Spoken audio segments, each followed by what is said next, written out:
علی رضی الله عنه وجه الله است. اینما تولوا فثم وجه الله. وجه الله رو گفتن علی است. علی وجه الله.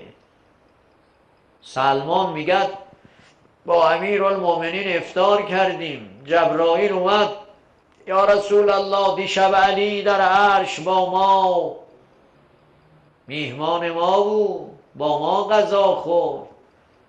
بیبی فاطمه فرمودن دیشب علی خانه ما بود، یک شب 40 جا. حرم لامکان اینه دیگه. در حرم لامکان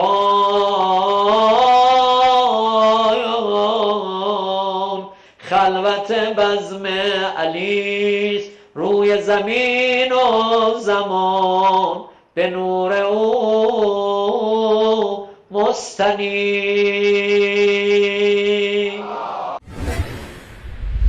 بینندگان محترم، غلو و زیاده روی آخوندهای رافضی در حق امام علی رضی الله عنه آنها را به حدی رسانده که میخواهند همه قرآن را به ایشان تفسیر نمایند، حتی ولو هیچ ربطی هم نداشته باشد، چون اساس مذهب شیعه و تفسیرهایی که از قرآن میکنند بر اساس قواعد کلی و با توجه به لغت عربی و احادیث صحیح نمی باشد.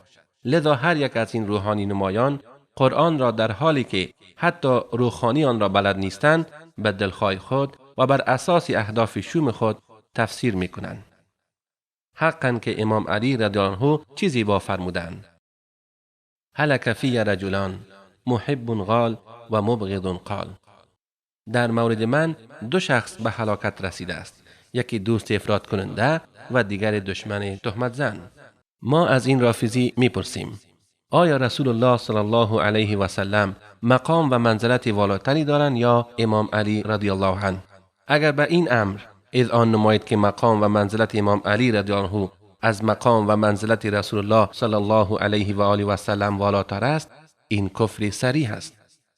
و اگر معتقد به این باشید که رسول الله صلی الله علیه و آله و سلم بر امام علی رضی الله عنه افضل است، پس چرا رسول الله صلی الله علیه و آله و سلم چنین مقامی را دارا نبودند و چرا ایشان حرم لامکان نبودند و چرا در یک شب 40 جای نمی بودند؟ اما تفسیری که این آخوند از آیه 115 سوره بقره می کند بر اساس هوا و هوس اوست و مفسرین اعم از سنی و شیعه از این آیه چنین تفسیری ننمودند، بلکه فرمودند مراد از وجه الله در این آیه قبله است و سبب نزول این آیه هم این بود که اصحاب کرام رضی الله عنهم با رسول الله علیه الصلاة و السلام در یکی از شب‌های تاریک در سفر بودند و ندانستند که جهت قبله کجاست و هر یکی به جهت نماز خواند و هنگام صبح رسول الله صلی الله علیه و آله و سلم را یادآور شدند و این آیه نازل شد. ولله المشرق والمغرب فأينما تولوا فثم وجه الله إن الله واسع عليم. مشرق و مغرب از آن الله است، پس به هر طرف که رو کنید روی الله آنجاست. همانا الله گشایشگر و داناست. مراجعه شد به تفسیر ابن کثیر جلد اول صفحه 391، تفسیر قرطبی صفحه 80، التبیان فی تفسیر القرآن جلد اول صفحه 422، تفسیر مجمع البیان طبرسی جلد اول صفحه 326 و 327.